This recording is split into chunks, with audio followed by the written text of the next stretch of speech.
All right, so let's get started. Now it's time to start the workshop, Multiculturalism, East and West. So Professor Christoph Lütge, thank you so much again for accepting our invitation to make a lecture in this workshop. Actually, we have already shared discussions several times so far. However, this time we are trying to challenge to a new topic. In some previous workshops, we focused on the topics of the ethics of artificial intelligence or innovations of automatic driving. On the other hand, today's topic is multiculturalism and immigrations. Actually, I have not explained the detail about my own field of research to Professor Lütge so far. And my major is philosophy of law, of course, but especially about the justification of the integration of immigrants by nation state. I will talk about this topic in detail later, but anyway, I'd like to consider how should we accept immigrants in just and fair ways in order to keep our societies peaceful. So today, I'd like to ask Professor Christoph Lütge from Technical University of Munich, Germany, to speak something about immigration issues, especially in Germany. I hope this discussion will inspire multicultural conversations between East and West. But I think this title of this workshop, East and West, is not very accurate. Probably. Today, we have participants from Japan and Germany and Thailand and Mexico. So please enjoy truly global discussions. And by the way, today's topic belongs to the larger questions about fairness, which is the main questions of our project in Chiba University. We can share this workshop because of the strong support from Chiba University. So I think we have a big responsibility for sending a message from Chiba University to our societies. From this point of view, I'd like to ask Professor Jiro Mizushima, our project leader, to make some brief opening remarks. Hello, thank you for joining, and special thanks for Christoph Lütge, Professor Lütge. Thank you for joining our workshops again. And my name is Jiro Mizushima, and as the leader of the interdisciplinary program, Chiba Studies on Global Fair Society, I will make a few remarks for opening this seminar. Today, Professor Lütge, he's so kind to speak for us about especially the German debate on migration. And I myself am a political scientist and majoring European politics, and especially in the Netherlands. And at the same time, I'm especially interested in the politics of migration. All the more because nowadays in Europe, migration is one of the important political issues, and the rise of right-wing populist parties has much to do with this problem. Everywhere in Europe, we see the rise of these new populist parties, except Ireland. From that viewpoint, it is interesting to see the different attitudes of European countries about migration and refugees. It is quite famous that Germany accepted more than 1 million refugees during the refugee crisis, but the surrounding countries were not so tolerant against refugees. These divergent paths are quite interesting for political scientists because surrounding countries such as the Netherlands it was known as a tolerant country. But this time, Germany was most tolerant, it seems. Anyway, bearing this difference in Europe, I expect a fruitful discussion between Europe, Japan, and Mexico. We have a guest from Mexico. So very quite interesting composition of participants. Thank you very much.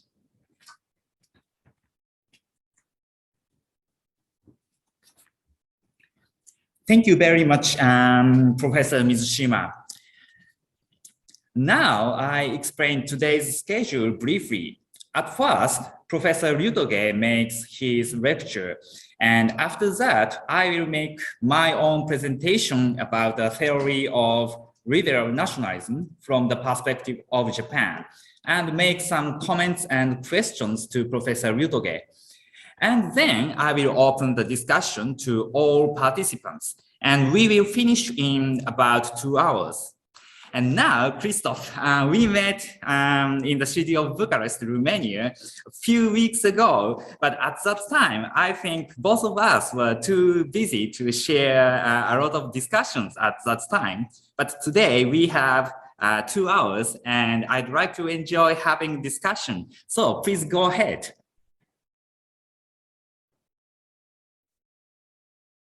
Yes, thank you very much, Takayuki, for this kind introduction. And let me try to share my screen.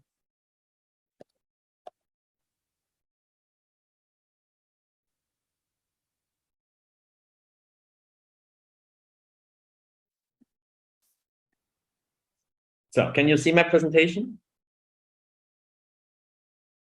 Yes? Yes, okay, thank you. Good. So yeah, also thank you very much for the introductory remarks, Professor. Since I think this is a topic that has been quite important for several years now in Germany. And I remember discussing this in Japan also during the time when the refugee crisis was particularly hot topic. It still is, but well, it's an ongoing topic, even if there are new ones, such as now the Ukraine war and of course the Corona crisis.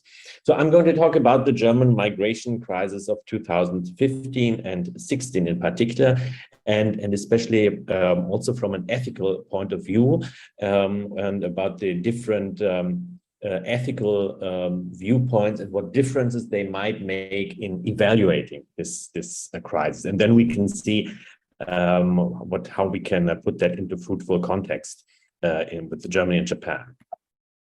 So some introductory facts. The European migration crisis. So first of all, it should be kept in mind that Germany has been, to a large extent, some kind of multicultural society for quite some time already. We have had, especially, well, since the 70s, even 1960s, had a lot of immigrants arrive originally who were working in particular branches of the industry. First, they came from Italy, then later from Turkey and Greece, so mostly European countries. As of now, I think this is some years ago, I think the percentage is slightly higher than that. 21% are either migrants or children or grandchildren of migrants. So in many cases, we already are in the third generation of migrants now, especially those that I mentioned that came from countries like Italy, Turkey, and others. So that was the situation. Maybe I should also mention that in the 1990s, we already had this kind of small migration crisis when the former Yugoslavia collapsed, and a lot of migrants came across the border.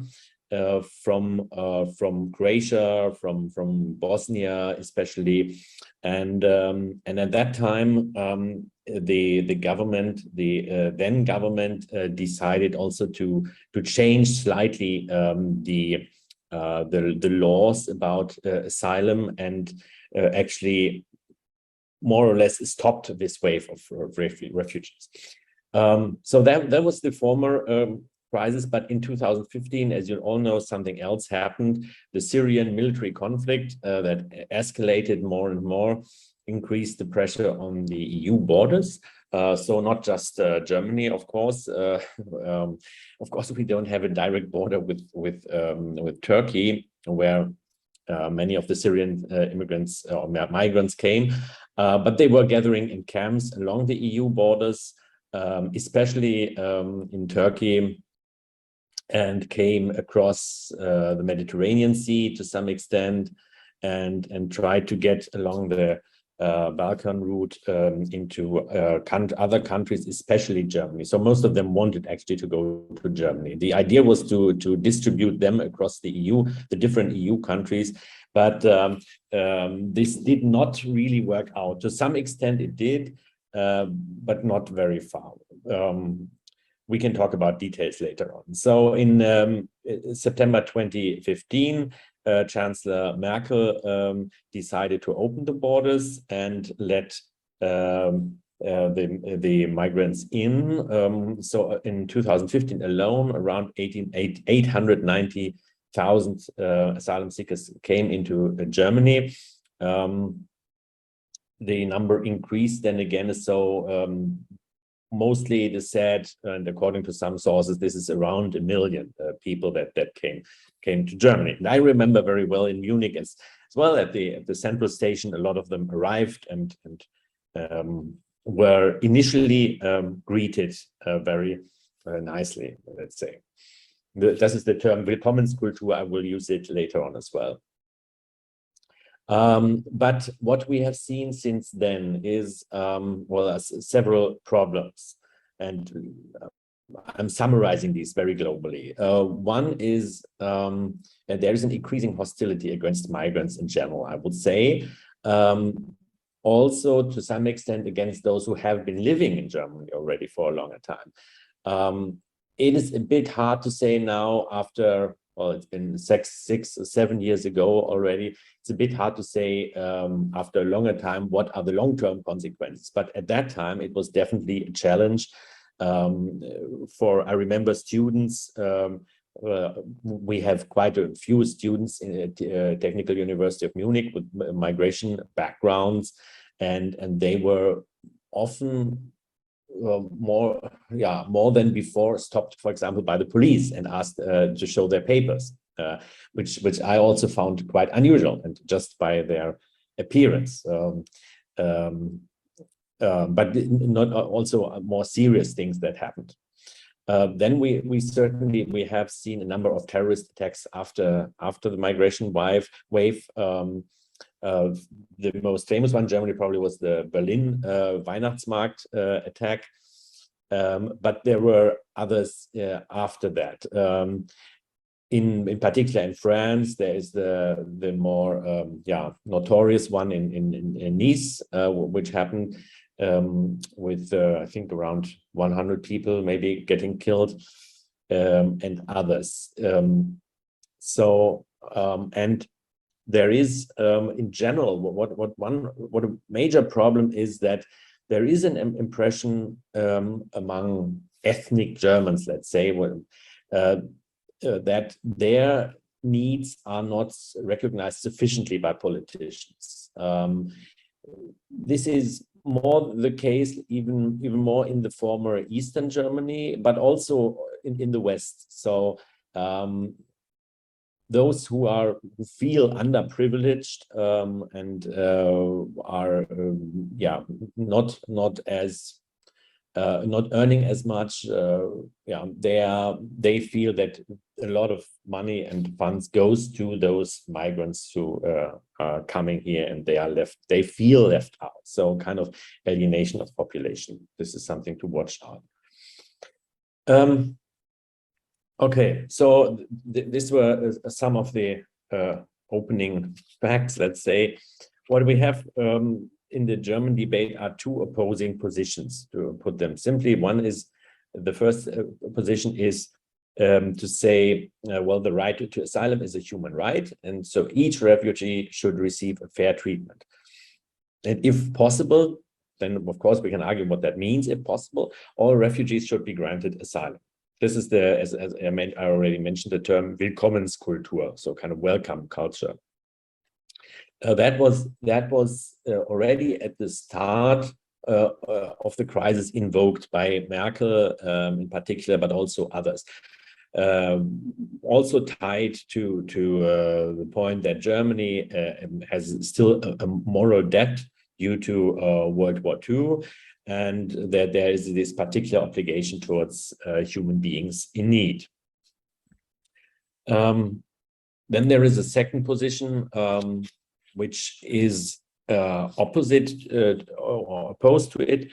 And of course, this can take on various forms. So a rather cautious one is, to have a cautious approach to migration.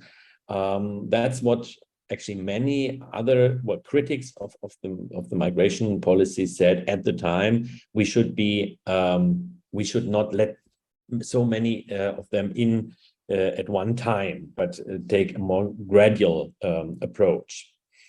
Of course, then there are more extreme versions of this, ranging up to xenophobia and just shutting your country down, basically, and not allowing in or hardly anyone in. So there's a whole spectrum of positions here. And the debate has been quite polarized with the two positions.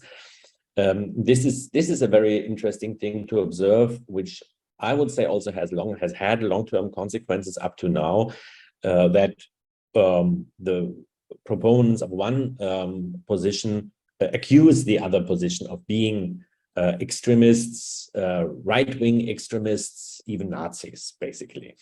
Especially if those people who told the Willkommenskultur position said, well, are you going to go back to the extremism of the 1930s or similar? What they often did not distinguish was distinguish between the reasonable caution that one can have and real xenophobia position. So sometimes it was as simple as saying any person who wants to limit migration is a fascist. And this is certainly a problem. I should also add that there were surveys at the time, I remember well, which showed that around 2/3, at least 2/3 of the population were not in favor of this first Willkommenskultur position, so would have rather been in favor of a more cautious approach. But this was not really taken into account at the time. But I will get back to that. So today what I will do is to talk a bit more about the public debate from the perspective of two major ethical positions, and also in the second part about the public debate is a failed communication between fundamentalism and pragmatism. So the two ethical approaches that one can take here in particular is the discourse ethics and order ethics. So my approach actually is order ethics. Takayuki knows it, also others here like Natsuka. I will just give make some remarks about this, but let me start with the discourse ethics of Jürgen Habermas first. Discourse ethics is actually both of them are procedural theories, saying, well, a certain approach, a certain procedure is ethical or non-ethical, not just the outcome, but the procedure is important. So the discourse ethics is looking for a guideline of the ideal conversation that enables citizens in democratic societies to arrive at their norms and values. You will probably know this kind of ideal discourse situation that Jürgen Habermas invented, if you want. This is as it says, it's an ideal situation. It works as long as all participants intend to cooperate and also seek compromises for the sake of the greater good, you know, and if they are willing to set aside their own interests. This is quite important. Of course, I make this very short here, but discourse ethics does not work if all parties are self-interested.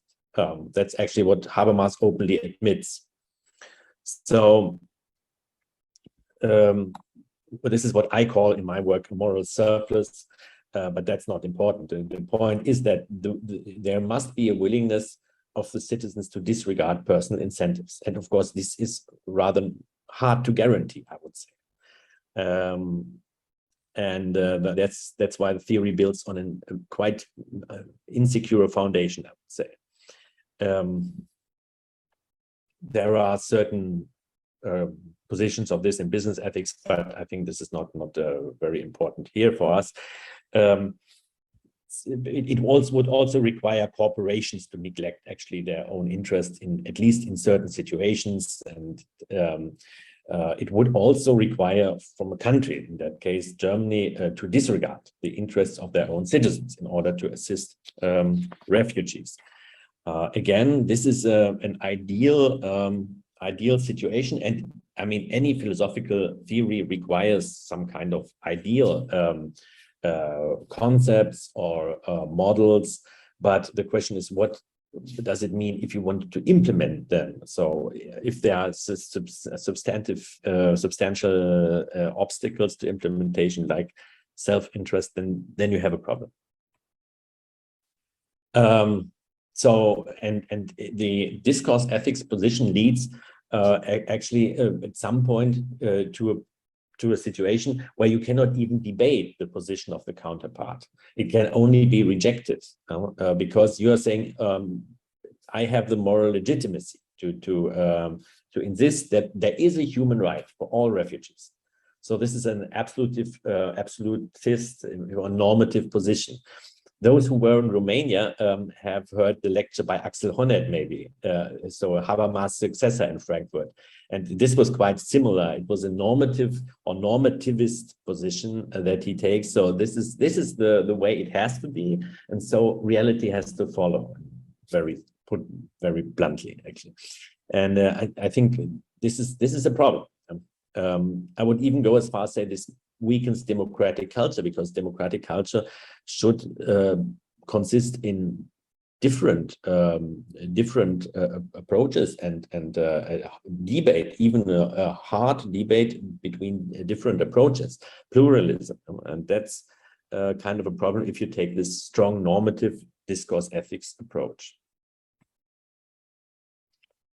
Yeah, this is what I just said. So this is the position, the strong human right, and everything follows from that.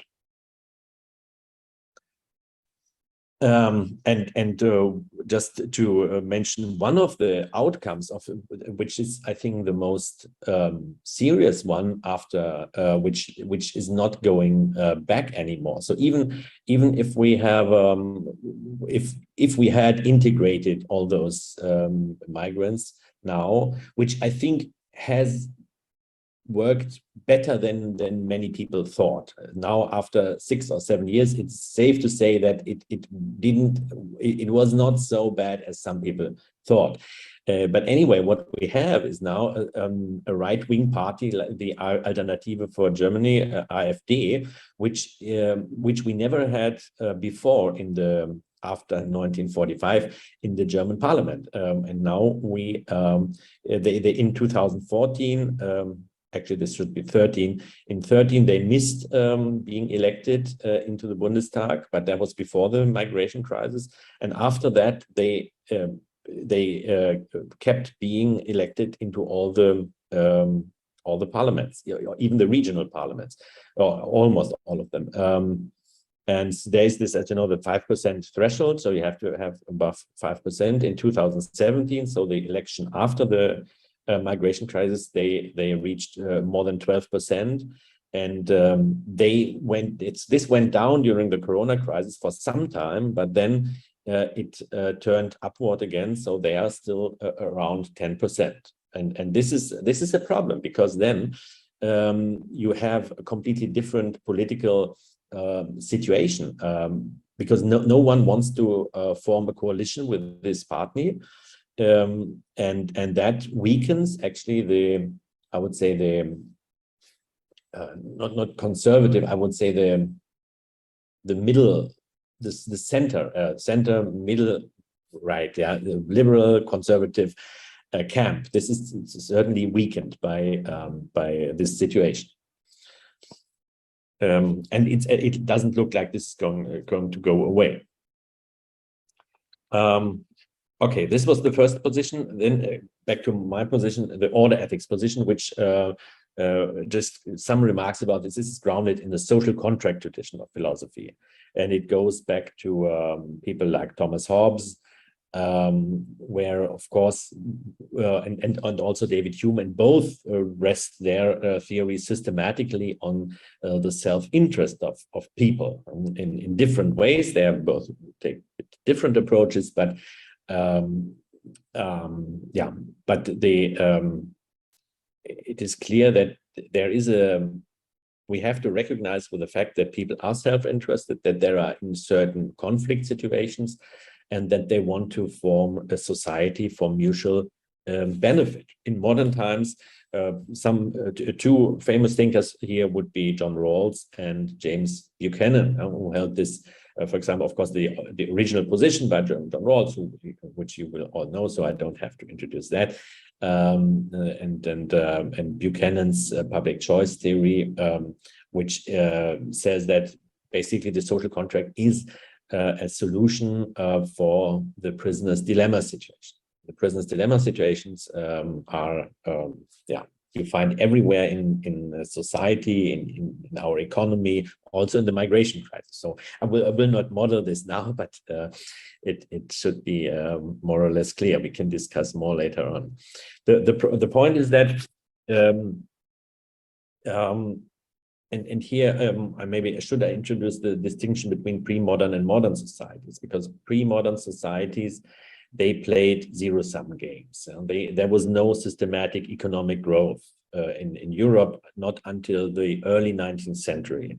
And only then did economic growth take off systematically, and we are not living this pre-modern zero-sum society anymore, which means also our ethics should change to the pre-modern society of zero-sum growth. Zero-sum societies, so we should have, as I have sketched in my book, Ethics of Competition, which also appeared in Japanese, that we should systematically recognize the concept of competition as an ethical concept, and that there is an advantage in competition. And yeah, which is by my most ethical approaches rather seen in a negative way. So anyway, so the order ethics, the modern, not pre-modern approach, takes into account that we have a cultural pluralism of competitive societies, that freedom to act according to personal incentives is a key, is an essential democratic value.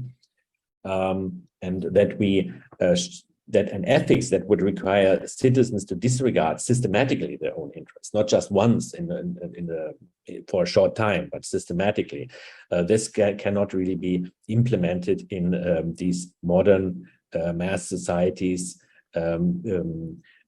which the discourse ethics would rather favor. So we would accept there's a moral ambivalence of human nature. We are certainly also interested in the well-being of others, no question. But this has limits. This has limits, and we cannot systematically disregard our own interests for a long time, especially if there's a competitive situation that we have. So we have to look for the incentive structures. What are, and this ethics would ask, what are the incentive structures For example, in the migration crisis, what are the incentive structures of migrants? Why do they leave their country? Why do they want to come to Europe? Why did they in particular want to come to Germany? What can we do about this? What can we do about these incentive structures and how to deal with them? So a pragmatic approach, a pragmatic order ethics approach to the refugee crisis would take into consideration the actual capacities of the countries.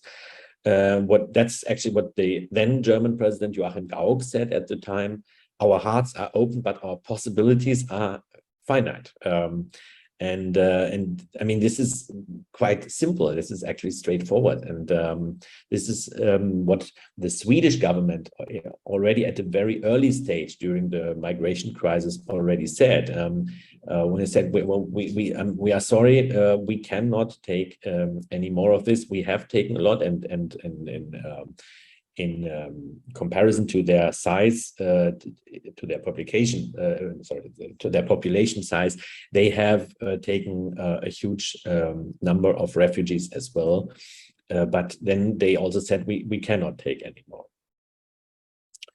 So this is what order ethics would recognize. But of course, we should also not underestimate the value of pluralism, which means that in general migration is still a good thing, with limits certainly, but also for enriching culture of your society and also increasing competition, of course, within limits. Yes, within channels and limits. Okay, so this was my first part.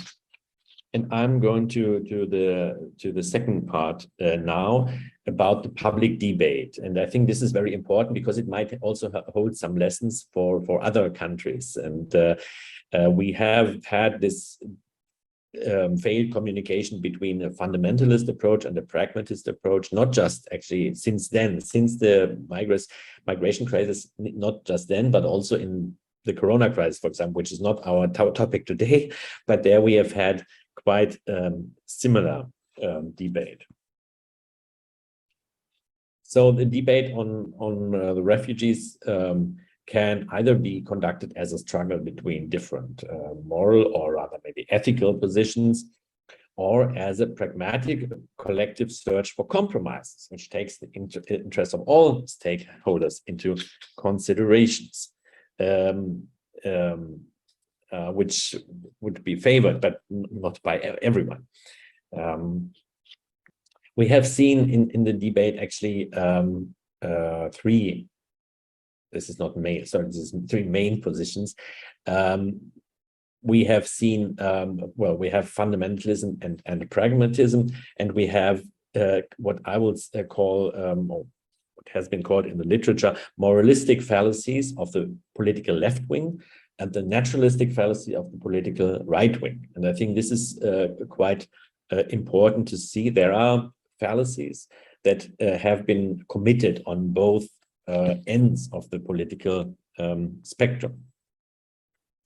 The naturalistic fallacy is more often committed by right-wing politicians, which of course it derives a moral conclusion from a factual statement and factual premises that support evaluative conclusions are used. Of course, this goes back, I don't have to talk about this, to some remarks by David Hume as well already, and during the 20th century this was elaborated in the naturalistic fallacy. And to give you some examples, of course, very simple ones: men are physically stronger than women, therefore men should be in charge. Or we have many Middle Eastern nations are underdeveloped. I would say were not are. For this reason, human beings of Middle Eastern descent are morally inferior. And this would be a kind of naturalistic fallacy. Or the lady is from Denmark, therefore she drinks too much alcohol. This is what my Danish staff member Marianne suggested. Maybe you have met her, or maybe not yet. So apparently this is when they frequently encounter. Or we say, your son has been unfaithful to me. What kind of upbringing did you give him? And the mother says, darling, don't forget the man. So this is also something, if man is like that, and you can derive ethical conclusions from that. Okay. That's the naturalistic fallacy. This is quite known and a famous argument in philosophy, but we also have a moralistic fallacy. The moralistic fallacy is often committed in claims of left-wing politicians. So facts are rejected with reference to potential morally or ethically unwanted consequences. And then you deny that there are certain facts because these facts are politically unwanted. Again, something that we have seen during other crises like Corona as well. Not our topic today. Some examples of this. Men and women are the same. If there are differences between men and women, we would have to treat them differently, and that would be discrimination. Therefore, there can be no differences.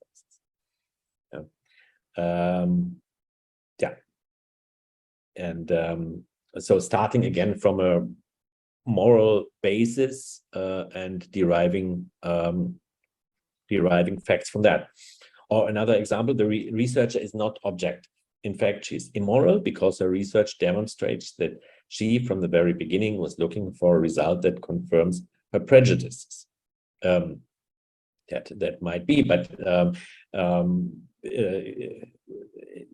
just saying she's immoral is not does not say anything about the results and about the validity of the results. And we should keep in mind that scientific research has always been finding out counterintuitive results on the not starting with ethical premises, but finding out how it is actually. So of course, within limits, I mean, we all also know about philosophy of science and about constructivist positions in philosophy of science. Many scientific results have also elements of construction and interpretation, and we should not disregard that. But this has limits. Or if you have, this is maybe very controversial, but just to make that example, a statistician who demonstrated that statistically Asians have a higher IQ than Caucasians is a racist. And I'm not saying it is or it is not. It is just it is something that should not be debated in these terms. But it's very hard to say this today. Maybe, and I'm not saying we should do away with these statements. Maybe there's just a way to remind us that this is something. Sometimes it's a question also of being sensitive to these issues and knowing that we should not just say this is a racist statement. It's very often in public debate this is brought up, racist. Okay. For example, here's some examples of. Here's one example of a clash between a pragmatic and a moralistic position, and that's actually the last thing. Then I will also stop this. There's some slides left. So there was this is some years ago already. It's been more than 30 years ago. There was a neo-Nazi attack on a refugees' home in Germany, early 90s. That was actually during when a lot of Vietnamese refugees came to Germany. Actually, just to keep in mind, this was very small number compared to the migration crisis of 2015. This was just maybe 10,000 or 15,000 people, so nothing in comparison.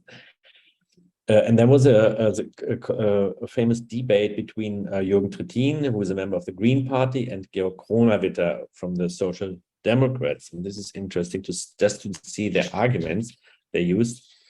Kronawitter said, well, we have massive unemployment. The housing situation is desperate.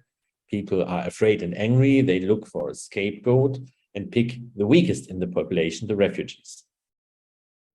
And then Trittin answered, wait a minute, unemployment is no excuse for being a bastard. And the miserable situation, that's the government in Berlin. They are making a big deal of this because they want to cover up their own mistakes. So what is happening here? The Green Party politician is accusing the Social Democrat excusing the neo-Nazis. So according to the Green Party, the other one said, because there's unemployment, it's okay to set the refugee home on fire, this was a single case that happened early 90s. So the teen says, Kronenwetter, the other one, is committing a naturalistic fallacy. There is unemployment, so it's okay to set the refugee home on fire. But if you look at the argument closely, it's not that. Actually, he's not excusing the neo-Nazis. He's making a factual statement.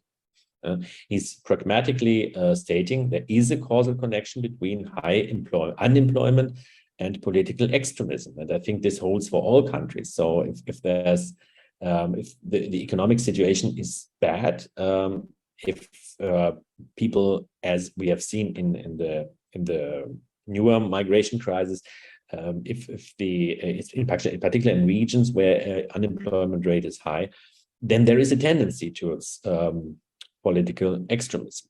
And that's what this politician said. So if you just take these two positions, one is pragmatic approach that identifies psychological causal connections.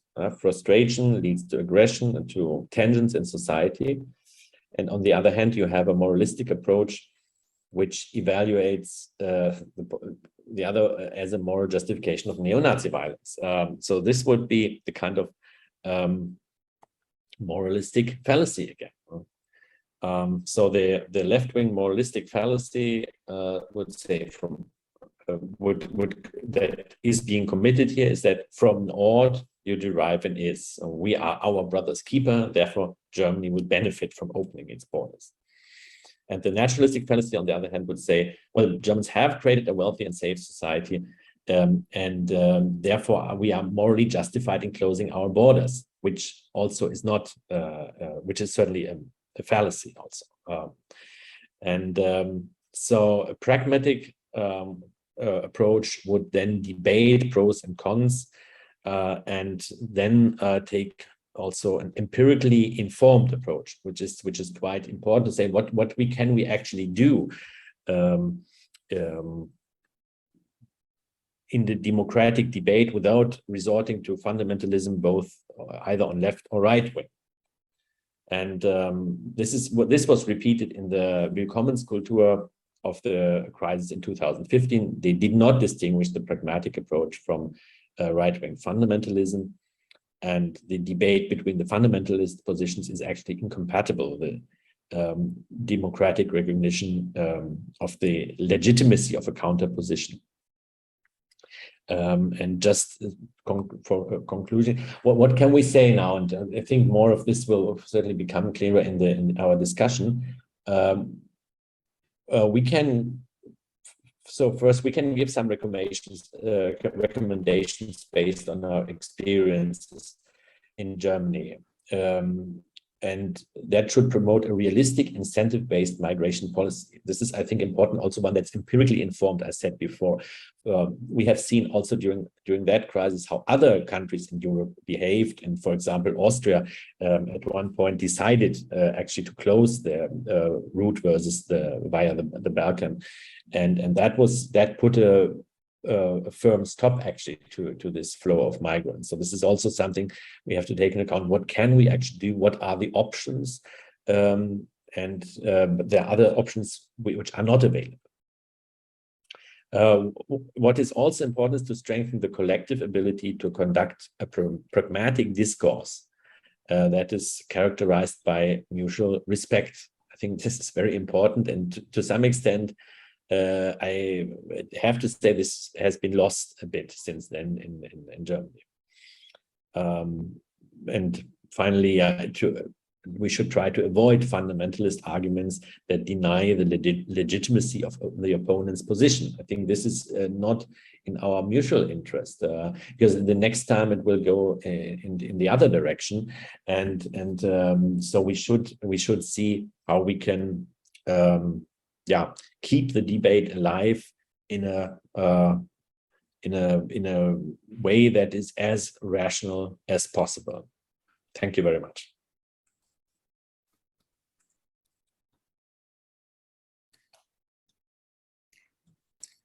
Thank you very much, Professor Lütge. And I found you pointed out a lot of immigration issues of Germany in a very comprehensive way and gave us a lot of hints to think about a fair multicultural society. And I guess everyone here has come up with a lot of questions, but we have plenty of time for discussion later. So I'd like to move on to the multiculturalism from the east side of the world. So I'd like to share my own presentation.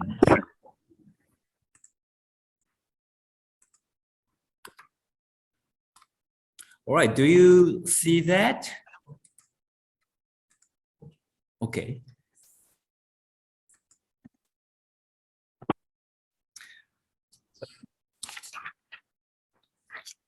All right, so now let me go on to my own presentation. My title is Multiculturalism and Liberal Nationalism, Liberal Integration of Immigrants. And of course, I know the word or ideology of nationalism is often associated with xenophobia or chauvinism or ethnocentrism or racism. But however, my arguments for liberal nationalism never ever mean such kind of ideologies. So let me explain.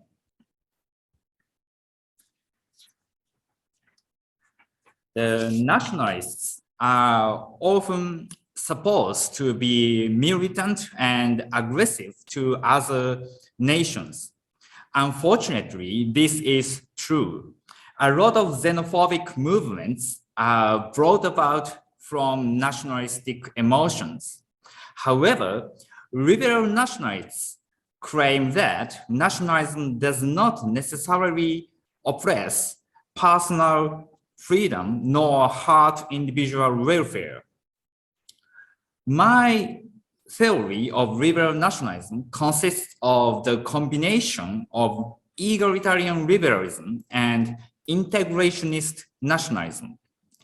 My conception of egalitarian liberalism requires that every individual in a society enjoys accessibility to an equal range of the context of choices about important things for their lives, such as religions or politics or sexual orientations or professions.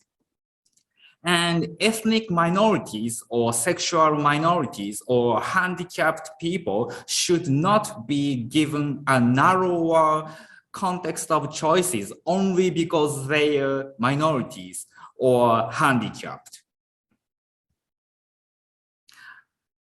On the other hand, my conception of nationalism requires to integrate nation in certain ways. These ways of integration could be liberal and could be illiberal. For example, integrating nation into a single orthodox religion or single orthodox sexual orientation is illiberal integration, at least in this modern age.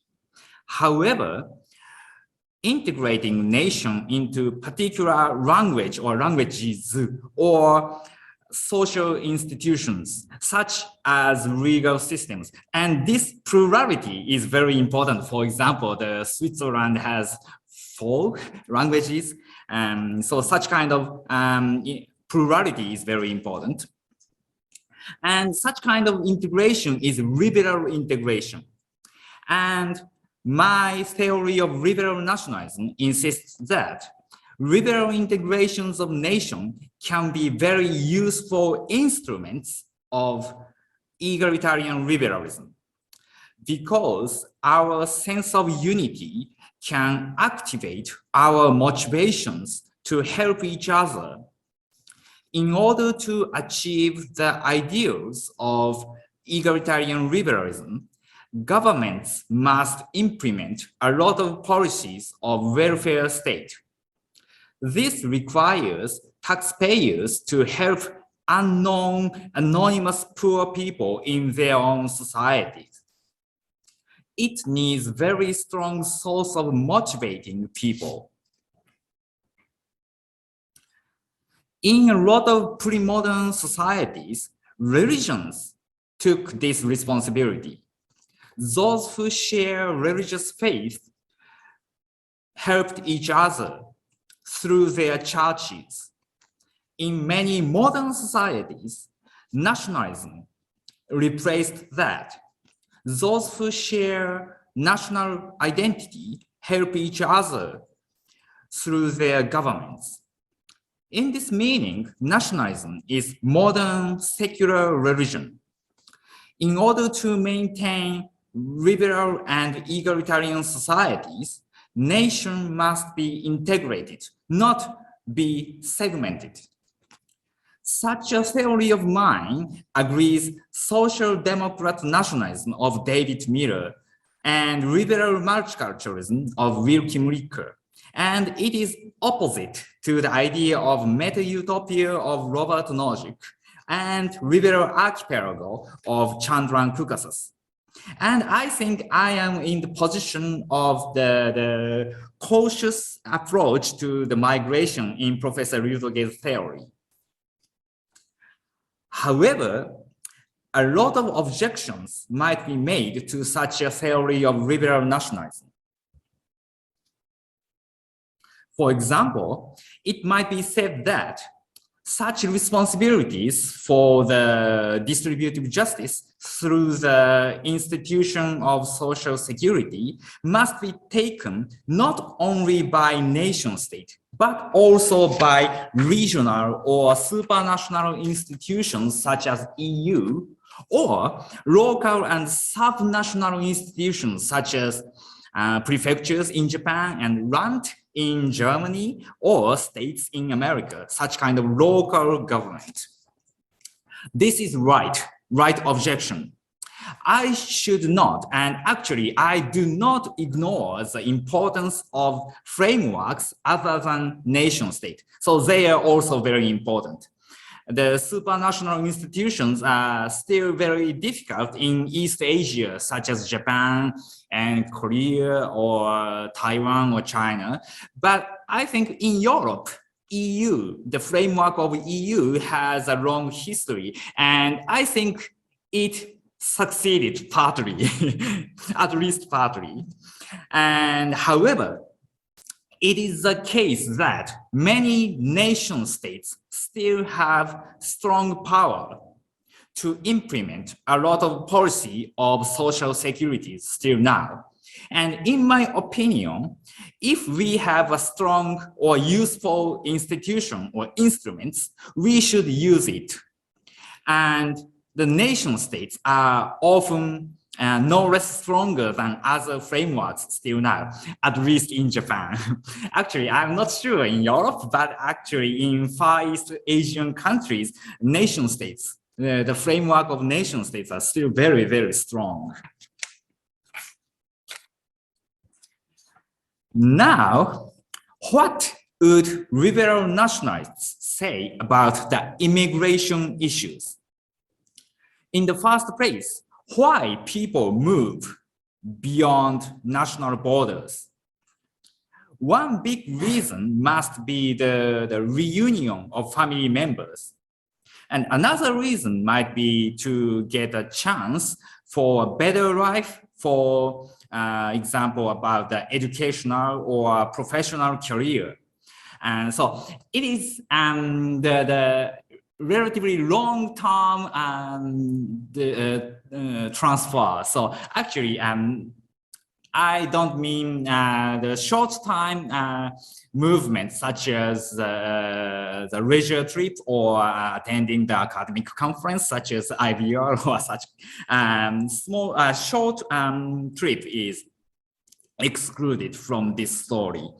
And how should society or government or law respond to the movement of such people? And accepting societies have a lot of reasons and grounds about how much immigrants to accept and what kind of immigrants to accept. And I'd like to analyze these reasons and grounds today. First, we can divide these grounds into the two categories, those of deontologists and those of the consequentialists. Deontologist grounds have their normative validity regardless of side effects or results of accepting immigrants. On the other hand, the normative validity of consequentialist grounds depends on such effects, side effects, and results. Now, what kind of deontologist grounds might we have? For example, subsistence of politically persecuted refugees or the freedom of movement in general are basic human rights. The human rights of persons are veto against the considerations of public policy of society as a whole. For example, even during the shutdown of the countries caused by the COVID pandemic, humanitarian measures were taken for people to visit the dying family member living abroad. Actually, I remember the Japanese person, or no, Japanese person visiting South Korea to meet the dying father or mother. So such kind of humanitarian action were taken. And so I'm sorry, I got lost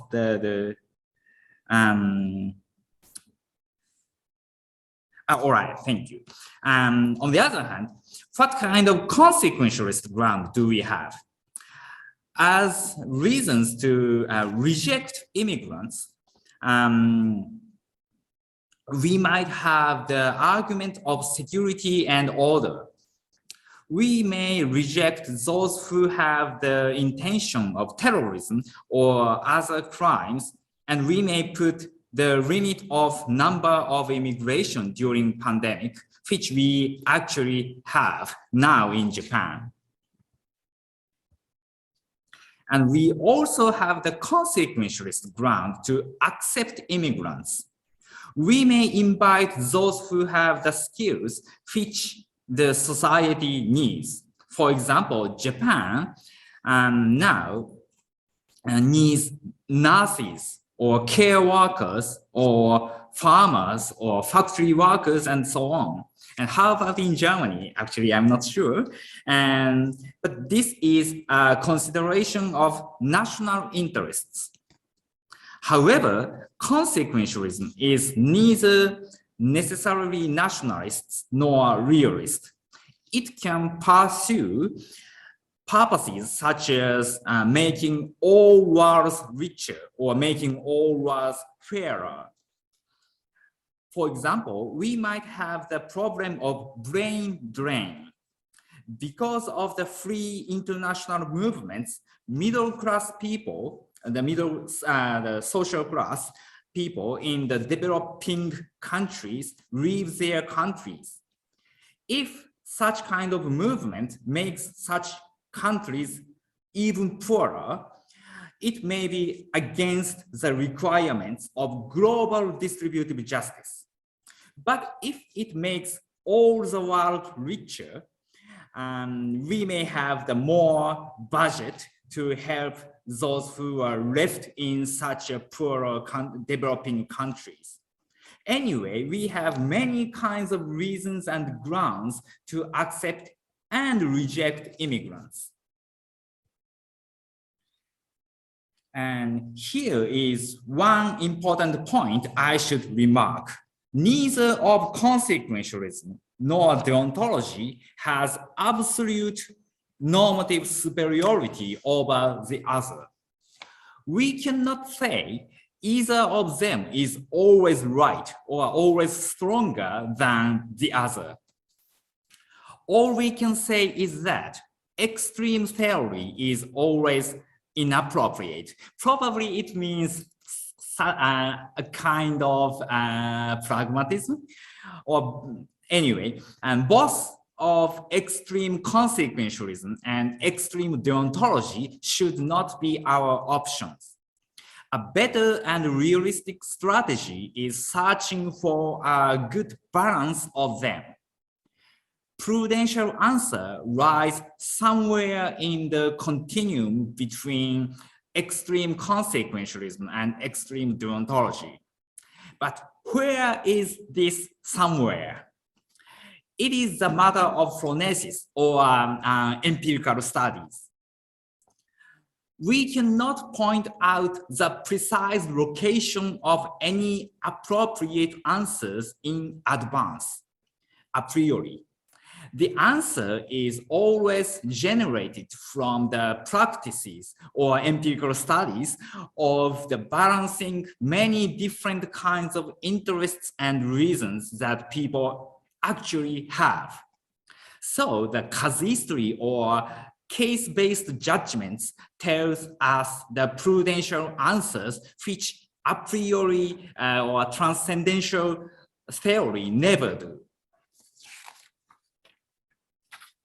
Therefore, I never mean to ignore the importance of deontologist grounds and globalist version of consequentialist grounds. However, today, I'd like to think about the arguments of the national interest strategy from the perspective of liberal nationalism. A society has reasons when it prospers, so get richer, or declines, get poorer or weaker. One of the biggest reasons is acceptance of immigrants. Suppose there are society A, which is ethnocentric, and society B, which is culturally tolerant. And these two societies compete each other. A lot of brilliant scientists, entrepreneurs, and artists, and so on in society A might be persecuted because of their ethnicity. And most of them might escape from society A and to move to the society B. When A and B compete each other, the result must be obvious. Tolerant society is always stronger, in my opinion. However, unfortunately, the story is not over yet. Accepting too many immigrants may bring about cultural conflicts and conservative or racist backlash to the society. So too much tolerance makes society weaker and unstable. The famous example may be the ancient Roman Empire, and how about the present United States of America? I'm not sure. But multiculturalism, which made a society stronger, has the probability to make this society itself weaker as well. I think each society has its own ability of integrating immigrants. Both of accepting immigrants over the limit of this ability and below the limit of this ability may spoil the society. Therefore, liberal nationalists who think the national interest is important must identify the precise location of this limit of immigrants' integration ability of their own society accurately. Based on this ability, they should accept immigrants. And at the same time, they should make effort to increase this ability of their society. So make their society more tolerant, more multicultural. Because it makes their society stronger. in my opinion, the ability of integrating immigrants is the ability of the society itself. Now, how about the ability of Japan or Germany or Thailand or Mexico? The ability of integrating immigrants consists of many aspects. So we cannot, or we should not oversimplify it, but anyway, Japan may be probably liberal about religions, but Japan is still very, very conservative about the races or ethnicities. In general, I think, or I guess, the ability of Japan is much lower than that of Germany. So Japan must increase its ability urgently, in my opinion. And it is, of course, because of the respect for the basic human rights or global distributive justice and the welfare of immigrants, but also because of Japanese national prosperity. And I really hope all nations, not only Japan, but all nations be stronger and richer in this meaning. So the strong Germany, strong Thailand, and strong Mexico will make our world more peaceful and exciting. And this is all for my own presentation, and I want to move on to my comments and questions to Professor Lütge. I found the triangle of two fundamentalism and pragmatism is so interesting and very suggestive. And I'd like to apply this theory to the political reality of Japan.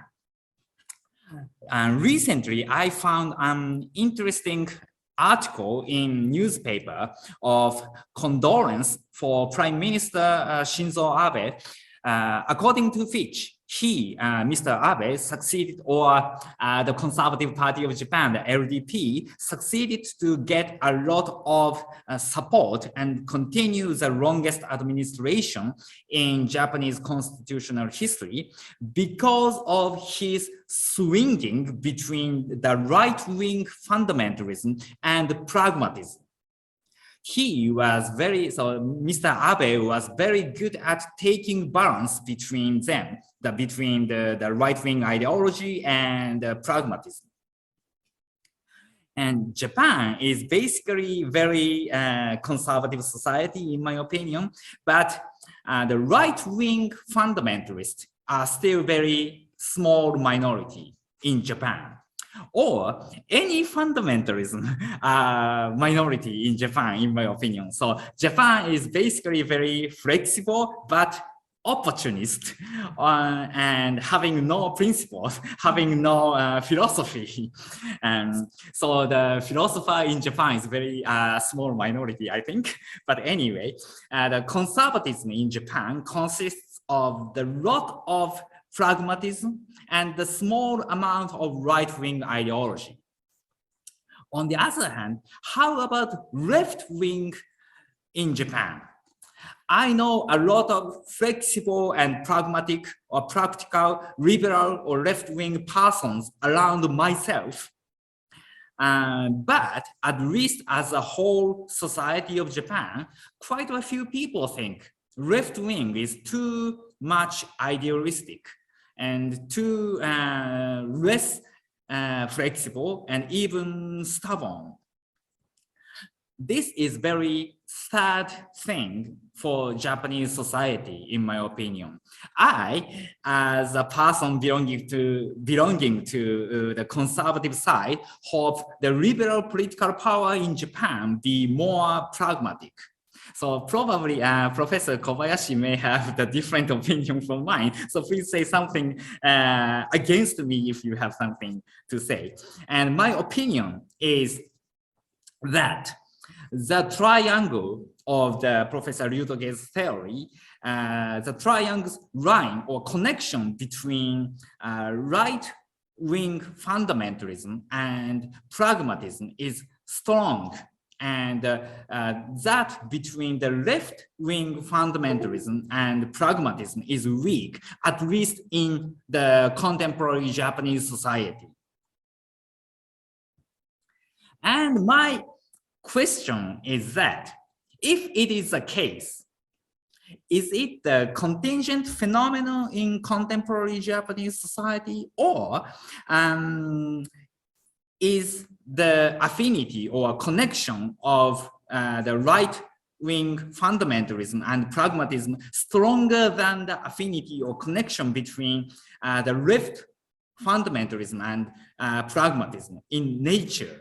So I'm sorry, it is a little bit complicated. So the realist right wing and idealist left wing. So is it the realist right wing and idealist left wing, such kind of tendency is inevitable, or just a contingent thing? And contingent in Japan or in Germany, probably. And how about in Germany or in other places, or in Europe in general? If it is the case, not only in Japan, but also in Germany or other places, it may be the essential that the right wing loves pragmatism and left wing hates pragmatism. I really hope it is not the truth. I really want the liberal people or left-wing people be more pragmatic. So I hope my opinion is wrong. So, and the tendency in Japan, another thing, another question. The tendency in Japan that the opportunist conservatism is majority and fundamentalist liberal is minority is stronger, especially in young generation. Is it also unique in Japan, or are young people in other countries also conservative, especially recently? How about in Germany? And I want to know Professor Lütge's and other participants' opinion. So this is all for my presentation. Thank you so much. And now I'd like to ask Professor Lütge to make some reply or extra remarks. And after that, I will open the discussion. So Professor Lütge, if you have something to say, please go ahead. Yeah, thank you very much. These are some interesting questions here. So first of all, let me give some remarks. I mentioned that already in my presentation, but the kind of multicultural society that we have already arrived at, I think this is Germans or some Germans like to rather underestimate that, say, well, we do not yet have a multicultural society, but on the other hand, in comparison with some other countries, at least, we do have, and the pictures, especially of Bavaria, and if you go to Oktoberfest, for example, here, this is quite misleading. It tends to give this picture that it's quite a culturally homogeneous society still, and which is certainly not. So this is something I would like to just stress again. Now, your questions about one was is there a stronger connection between the right wing and the pragmatist approach? This is I mean, it depends a bit on how you pose the question. So certainly, I would think there is now also a stronger connection between the left wing and the pragmatist approach now. If you look at least, I mean, the general point is that it's hard to say, are we right wing or left wing? We have this kind of Ampel coalition right now. So we have in our current government, as you know, we have the Social Democrats, we have the Green Party, and the Liberal Party. And is that and the Christian Democrats, on the other hand, which are in opposition, they like to say this is a left-wing government. But is it really? It's hard to say because the policies vary from topic to topic. So I mean, we do not have anymore such a clear-cut left-wing and right-wing camp, which is also to some extent due to this new situation with the Alternative für Deutschland, the AfD. And there I see a connection to what you have said. So if you allow a right-wing party to be installed there in the political landscape, then I think it's very hard to get rid of that again. We have seen the same in other European countries, such as France, which there it got more and more powerful, the nationalist or whatever you call it, the party, and in other European countries as well. So this is very hard once it's there. So I think the connection between right-wing or conservative and pragmatism is quite important. And our former chancellors, like especially knew always about that. So yeah. Maybe a last point, are the young people conservative now, more conservative now?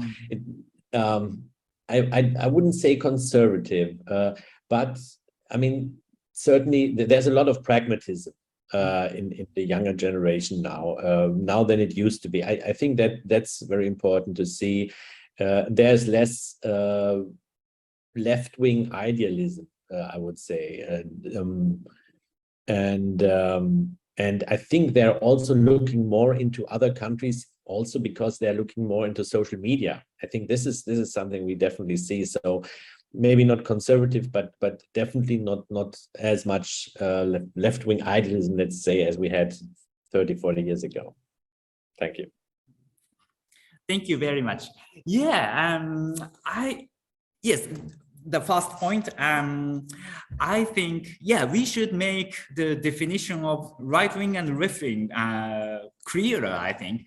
And in my opinion, in Japan, the right-wing in proper meaning is very, very small minority, in my opinion. So yeah, so yes, yeah. So I think,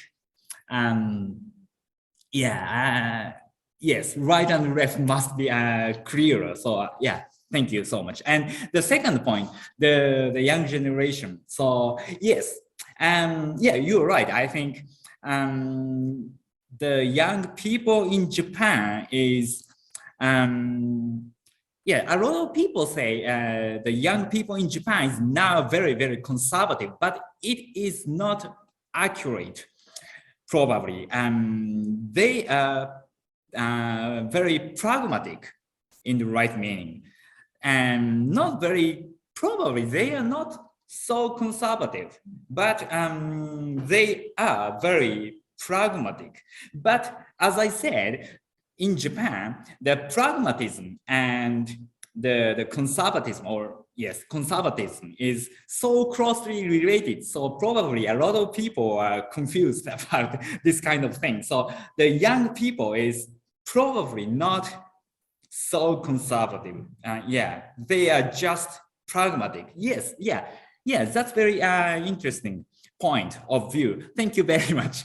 And now, I'd like to open the discussion to all participants. So please say something from a various point of view. で、日本人の皆さんは、学生の皆さんは日本語でも構いませんので、ご自由にご発言をください。So, please go ahead, anyone or anything.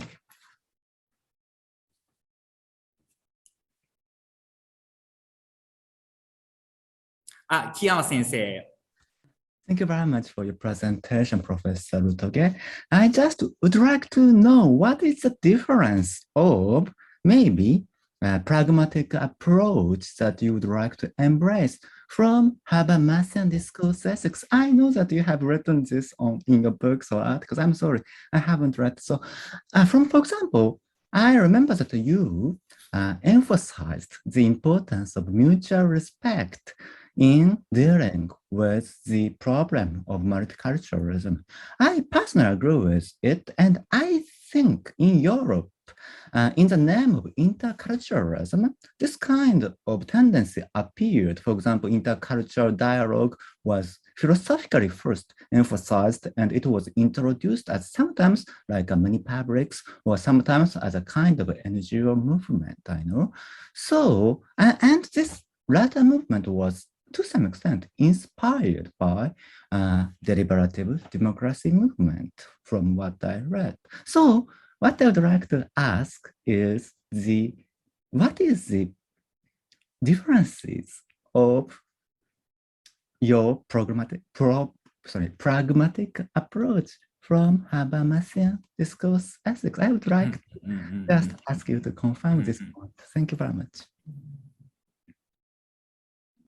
Yes. So the fundamental one fundamental difference, I would say, is that where do you start from? Because the Habermasian discourse approach starts from a normative ideal, and from that ideal you derive everything else. Like we had that in the lecture in. Sorry, it was not in Romania. I mean, actually, it was not in Romania. It was in the conference in Bilbao, which I went. So Natsuka knows about it. She was there, and this was the he's the successor of Habermas. He took exactly that road. So the democracy means this. Democracy is a normative ideal, which is derived from, let's say, what Aristotle or Immanuel Kant wrote, and from that you derive everything else. And so it has to be like this, and there's a list of human rights, and they have to be implemented in this and that way. And that's the normative approach that you take. In my view, a pragmatist approach, and normally I would not label myself a pragmatist, but I think I'm happy with that term. Yeah, actually, I would like it. But a pragmatist approach would look from what are the actual conflict situations, what are the interests, what are the incentive structures in a society, and also what are the possibilities that we have, the capacities that a society is. So Takayuki just talked about this. We have to determine how the capacities of a society are, and from that, there we can, let's say, of course we also need normative ideals, but it's a kind of approach, a joint approach between normative ideals but also empirical conditions, and then we can arrive at some conclusions that and policies or recommendations, but we need both of that. And I would say we should not just start with the normative ideal. Thank you very much. So then maybe your idea of mutual respect is a little bit different from the one of deliberative democrats, and maybe it centers on the realistic, maybe self-interest based, some motivations, or so maybe so respect for this kind of private or personal things are also emphasized in your view, right? Yeah, okay, right. That is a good point, that the mutual respect is maybe, it might be that this is different or a bit different from what discourse ethics would say. I think we should have respect for fundamentally different opinions or approaches, values. I mean, certainly we can discuss about reasonable limits, as Rawls also did in his work, but still, I think there should be a wide spectrum of approaches, and we should discuss between them, and not this kind of cancel culture, of course, to use the term now, which we have seen a lot recently as well. So I think there I do not have room for this kind of cancel culture. That's more what I said, why I said we should have this respect for each other. Thank you very much. I understand your point. Thank you very much. Thank you. Anyone else? May I question, sir? May I question, all right, sir? please go ahead. Thank you. Professor Lütge, thank you for your useful lecture. So apart from the migrant crisis, my question is concerning the drive recorder in the car. It's legal and very popular in Japan now. It's just my guess. Such a video data has useful function to control a traffic violation. So on the contrary, drive recorder is illegal in Germany. I wonder if the reason why it's not allowed in Germany. This is my question. What kind of recorder do you mean? A drive car is settled in private or not private car. I mean, for an automatic car, highly automatic car, or no, not automatic car, automatic car. So usual car. So you drive. Mm-hmm. So what do you mean? A recording, a camera or camera? Yes, video camera. You mean like a dashboard cam? That's right. Okay. If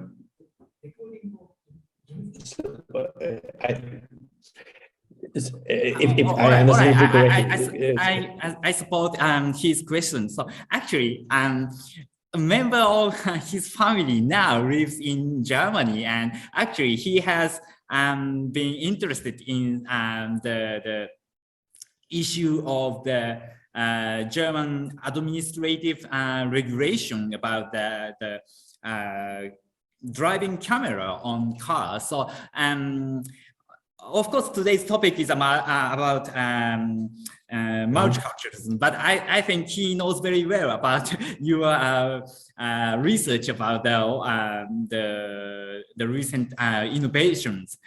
So please teach him something about that if you know. Yeah, but I understood the question is not about automatic cars. It is about Is it about dashboard cams? Yeah, and whether they are allowed to be used or not. I know that in a number of countries they are very frequently used. I heard that, for example, in Russia they are very widespread, and I'm not sure about Japan. Is it typical to have a camera in your car? Yes, I think it's very, very common. At least I have. Yeah, it's very common. Yeah, it's very. I would say it's rather unusual in Germany, but it's a good. Maybe the general question about this is this notion of privacy that many Germans have, which is quite different from other societies. This is true. Even within Europe, this is quite different sense of privacy. For example, in a number of Scandinavian countries, in Sweden and others, you can see the income tax declaration of your neighbor. It's public. These are just public records. Which would never work in Germany. This kind of, or if you look at Google Maps, and you have in almost all countries around the world, you can see very detailed.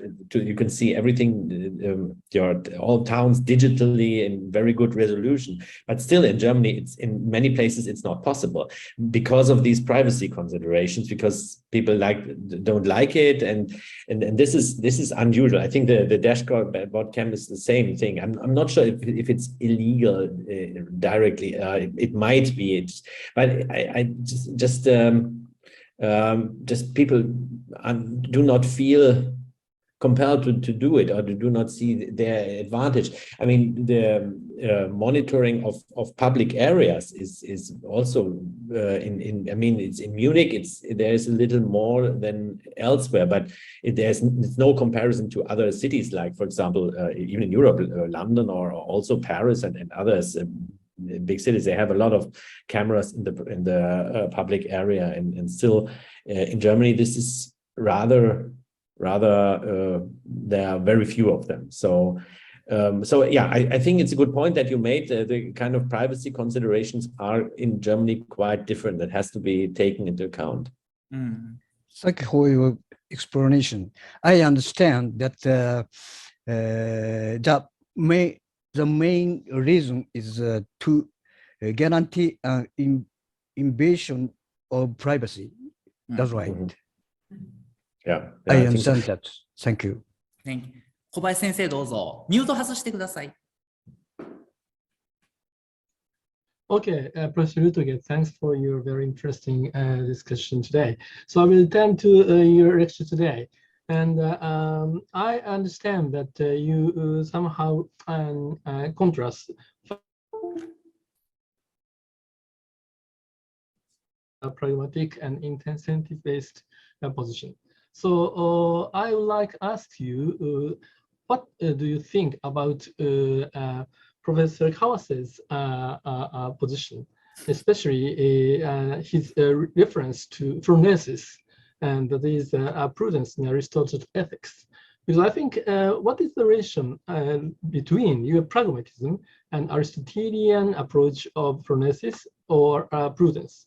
Because I am close into the position of liberal communitarianism, which is a bit close to Kawase's position, obviously a bit different from his. But I think, for example, Charles Taylor puts forward his own version of multiculturalism, which is very related to today's issue. Perhaps he thinks that some kind of ethics is relevant to the present issue, and that is what amount we should accept immigrants. And so this is a quite moral or ethical issue, which is obviously related to pragmatism, but a bit different from pragmatism itself. So Professor Kawase's question is focused on that issue. So I'd like to ask your reaction to that. So yes, I see a lot of common ground there. I think the distinction, I mean, the straightforward distinction between deontological and consequentialist approaches is quite similar to the one I made. I focused more specifically on the discourse ethics approach and the order ethics approach, but they are more or less in these two camps. So there is quite a lot of similarity. The phronesis approach, yeah, I like it. I like it very much. I have not explicitly used the phronesis concept in my talk and in my books. It is, I make some reference to it, but not systematically. One reason is that I would, as I understand phronesis, it's something that is rather, it's not systematic. This is a capability of the human being to judge, which itself cannot be, as Kant would say, brought under principles. So it's rather, yeah, an unsystematic matter, and there is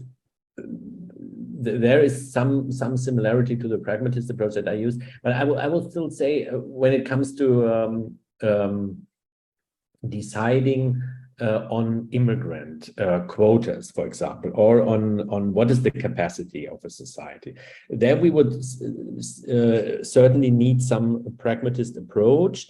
I think we should still resort to some principles there. For example, one of the questions that was brought up, in which parts of the industry do we need more migrants? And we have the same problems as other societies. And for example, care jobs, nurses, also farming during summer. But there are a number of others. So and this is something which is, I think, not just ad hoc. It's not just phronesis. I would say it's kind of it's also principle. So we need to see where do we need more, and there we should have maybe different quotas than in other areas, or with regard to skills in general. Maybe this can be done with phronesis as well. So I'm happy to hear that. Yeah. Did I miss anything? No, you get the point. But my point is, in addition to that, for example, Professor Kawase talks about the position between deontology and consequentialism. He tries to integrate the two somehow by the concept of phronesis. And obviously, we can see various possibility of integration between left and right, and for example, the human rights and the common good in developed economic position. So when we use the word of phronesis or prudence, we see that we have to embrace the importance of the two poles, but we have to see the middle point. But when we use only the word of pragmatism or incentive-based, we easily understand that this is a very pragmatic and interest-based words rather than ethics. So my point is that is it enough for us to have interest-based terminology rather than ethics? Okay. No, I would still say that the ethical terminology is still important. So it's not just an economic debate. I think this is quite important, because otherwise then we would not need ethics at all. Then we could just have the economists discuss. But still, I mean, this is the way public debates go. So they are making use of concepts like solidarity, and we have to discuss what does that mean, but also have to take into account the economic conditions, the framework conditions. So there are certain cornerstones that we cannot remove. What are in this context here the capacities? So there are some upper limits to capacity, and so solidarity, but other concepts too, like so justice, or we have to talk in terms of these ethical concepts, but and that's fundamental point in my book about business ethics and economically informed approach. This is my recent book, which came out last year, an economically informed approach, and there we have to talk about business ethics, but in the terms of ethics, but with the information, not just practical information, but theoretical information, or theoretical approaches of economics and others in the background. So yeah, we have to have both. Okay, thank you. Actually, we read your book on business ethics in our seminar. Oh, okay. Yeah, okay. I'm happy to hear that. Thank you. Thank you. So anyone else? Yes, I have a comment. Go ahead. Okay.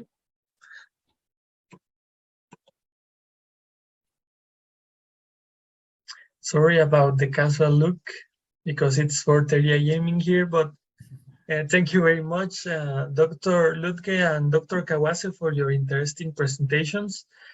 I reflected about the current immigration policies in Mexico after listening to Dr. Lütge. So the current Mexican government strongly supports migration, especially from South America and Central America immigrants that suffer from a lack of resources to cover basic needs like lack of food, work, a house, etc. So, as you mentioned, Dr. Lütge, the doctors in Germany, underprivileged citizens in Mexico also disapprove this government approach. My personal values makes me support pro-migration policies, but if we consider that in Mexico, more than 50% of the population is underprivileged, critics to the current Mexican government seems kind of legit. So the problem I have seen, as you mentioned, is that Mexican and people from other countries get angry or act violently against immigrants instead of recognizing that governmental policies should be discussed to negotiate possibilities of implementing solutions. For example, in a practical matter, what kind of civil practices or activities you think that can let underprivileged people to discuss their needs and at the same time understand that immigrants are not the cause of their problems? Right. Yeah, this is a very important point.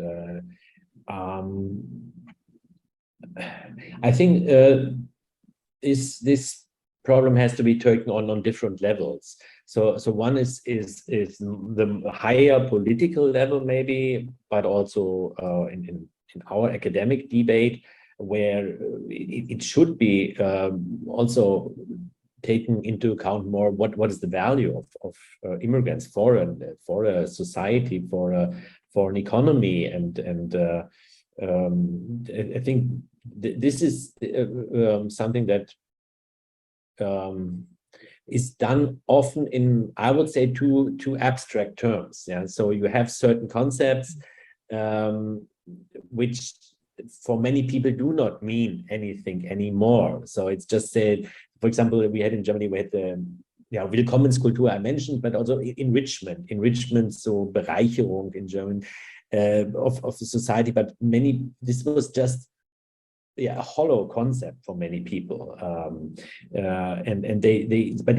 it should be made more vivid, clear. What are the advantages? I mean, actually now after the Corona crisis, and a lot of workers in special branches have left the country, and there we now see what we have lost there. So we need more workers, for example, in the care sector, and there's a huge shortage, which was much much worse than before the Corona crisis, actually, so that's what I meant with this general level, but also, of course, on the more concrete level, this is a question for civil society.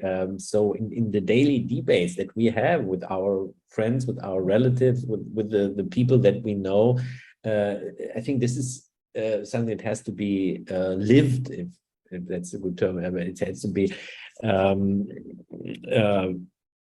discussed, but also openly discussed. I don't think it's a good idea to just close the discussion, say, when you don't have a legitimate opinion anymore, and you are not allowed to voice that opinion. I think that's we see a lot of bad consequences of that approach.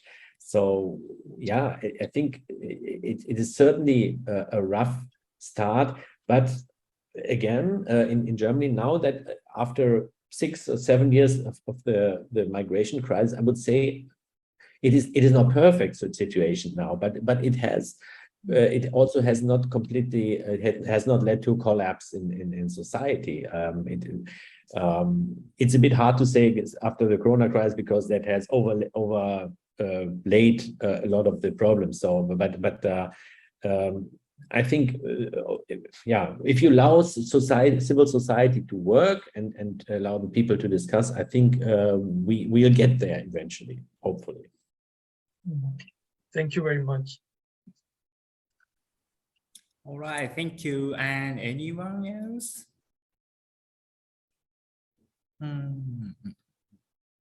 Mizushima sensei, どうですか？石戸先生。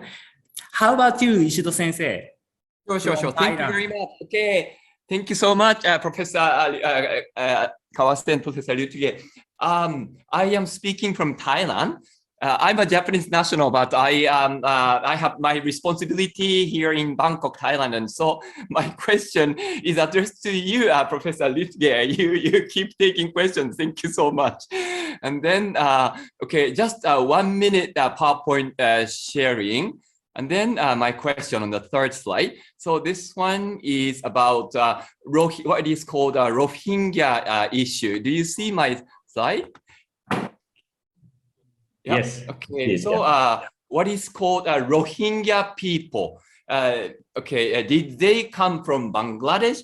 So it's a big issue in Myanmar. I am now based in Thailand, but in the country of Myanmar, there is a group of people called Rohingya. And then, what Myanmar people say is, they came from Bangladesh illegally. So illegal migrants into Myanmar.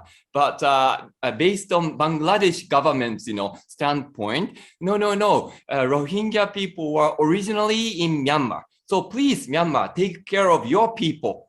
And then, the two countries are battling against each other over the nationality affiliation of Rohingya people. So that's why, they look like this. In terms of ethnicity, they look quite like Bangladeshi people. So culturally or ethnically, they're more like Bangladeshi people. But Bangladesh government denies that. No, we are poor. So economically, we are very poor and we have such a small land area. You were originally from Myanmar, so please return to Myanmar. And then there is an issue, that kind of issue. So any similar issue in Europe? Rohingya people basically have no nationality. So no nationality refugee or immigrant crisis in Myanmar. So any similar issue in Europe? Maybe Kurdish people, maybe, I don't know. And then what kind of ethics is needed in this case? So these are my questions. Thank you so much. Thank you. Yeah, that's a very interesting issue. I had heard about the Rohingya case, but not about the details, I have to say. So it's quite interesting to hear. So you're looking for cases for people without a clear nationality, and yes.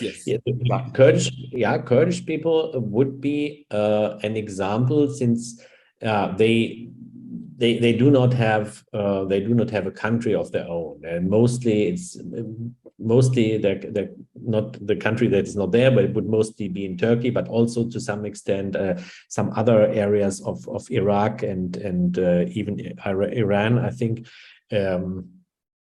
And yes, we have these discussions among people who come to Germany. For example, we have a number of Kurdish people of Kurdish origin or descent in Germany. It used to be a problem more, I would say it used to be more of a problem 20 years ago. I think nowadays there's not so much talk about it, but I don't see it so much anymore. It seems that I'm not sure what has happened, or if they have found some solution. But we had a lot of conflicts between Turkish and Kurdish people in Germany. But there's not so much talk, as I said, about that anymore.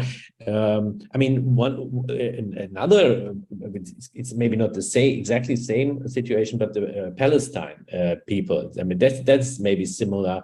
Of course, they now have some kind of country which is not officially recognized by most other countries. This is quite a harsh debate, of course, in Germany, but also in the US, for example. All this talk about this BDS, boycott, divest, sanctions policy, and this is a very harsh debate.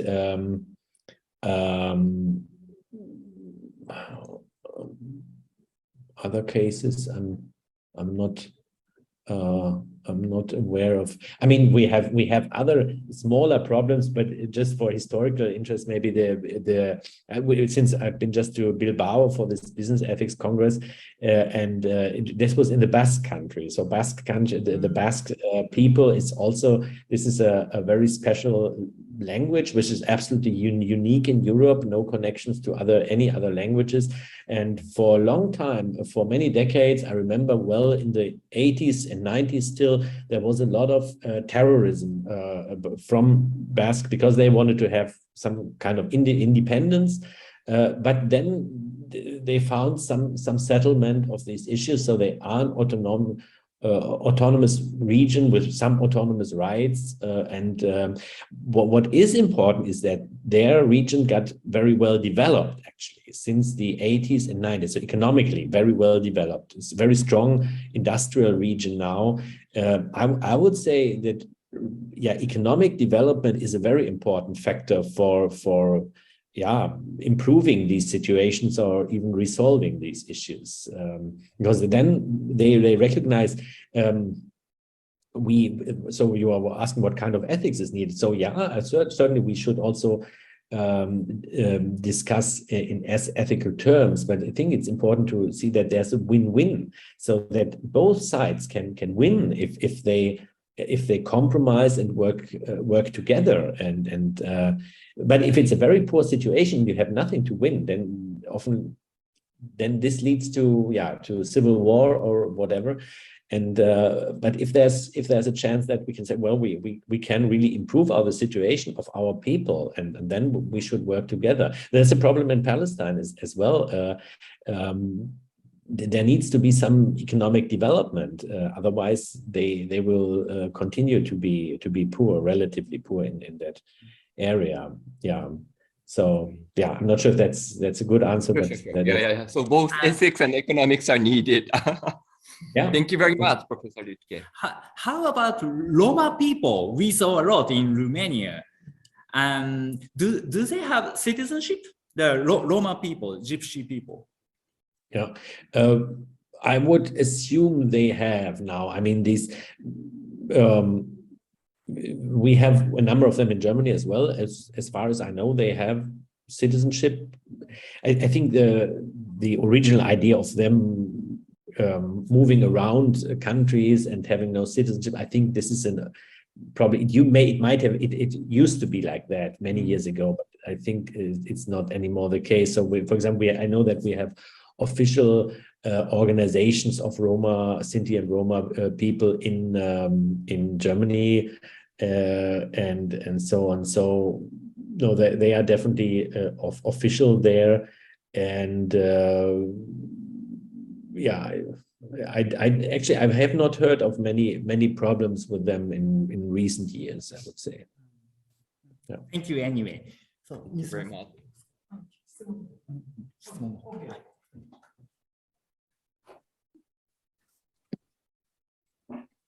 Thank you for your insightful lecture. And as I study European politics, and now we are living in the age of war, so we would like to have some comments from you. The refugees from Ukrainian refugees, we saw many people fleeing their own country. But it is interesting to see that the Ukrainian refugees were mostly accepted from surrounding countries from heart. For example, the Polish government, it was quite strict against refugees from Syria or other countries, but they accepted from heart the Ukrainian refugees. So we see quite a great difference about the attitudes towards refugees. And it might be that white Christian Ukrainians have more strong position. So accepting Ukrainian refugees, that is necessary, I think. But if we compare with the status of Syrian refugees, we see a lot of difference. So probably in these days, we see the difference of attitudes among people against refugees. They care about from where the refugees come. from. So I think this is not an ideal situation. Probably all refugees have same rights as asylum, I think. What do you think about it? Yeah, that's right. This cannot be denied. There is some difference between Syrian refugees in that time and Ukrainian refugees now. It has, yeah, certainly it has to do with ethnicity maybe and also religion to some extent. But I would also add that one difference is that at least the perception of many people is that Ukrainian refugees would at some time in not too distant future go back to their country. Whereas with Syrian refugees, at least at that time, it was not clear whether they would at any time go back. Now after quite some years now, it looks like more of them in going back to Syria actually. I know I've seen numbers that also during the Corona crisis actually a number of people, significant number have gone back to their countries like Syria and others.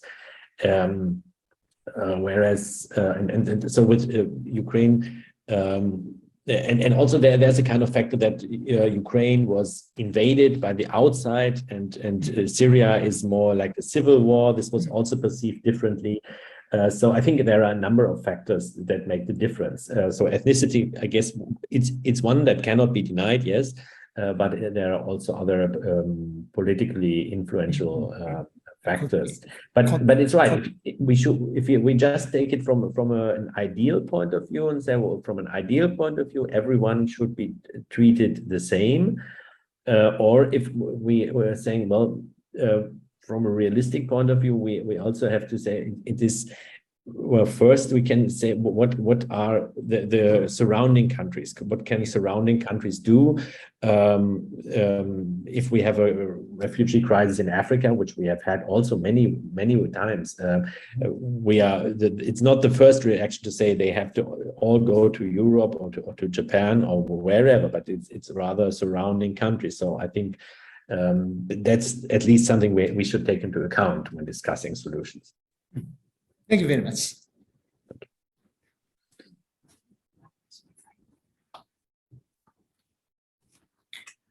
All right, thank you very much.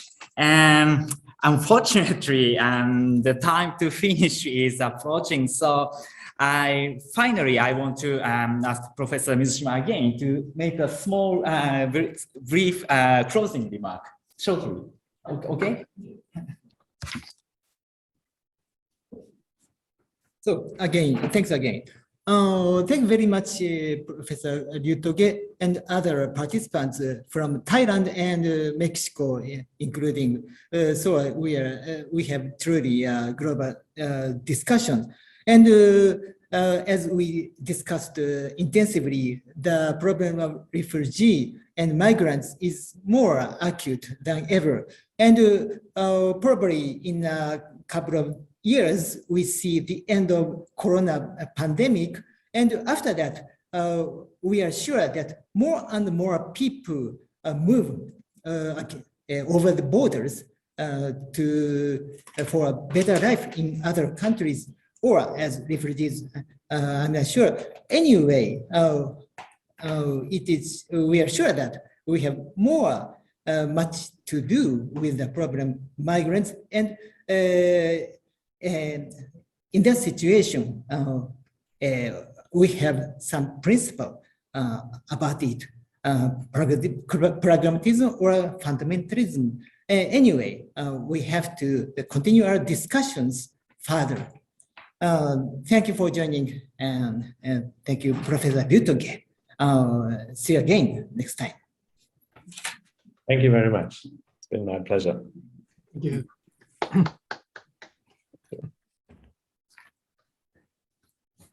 Thank you very much, Professor Mizushima, and thank you for all participants. And thank you so much, Professor Lütge, for your exciting lecture. And actually, Japan is very different from Europe, and it is still very difficult in Japan to have the international conference in person still now. But I am sure that this situation will change in near future. So we are really looking forward to invite you to the campus of Chiba University again. So please keep in touch with us. Thank you very much. That's all for today. Thank you very much. Thank you very much. Thank you. Thank you. Yeah. It was my pleasure. Yeah, it's finished. Yeah, thank you.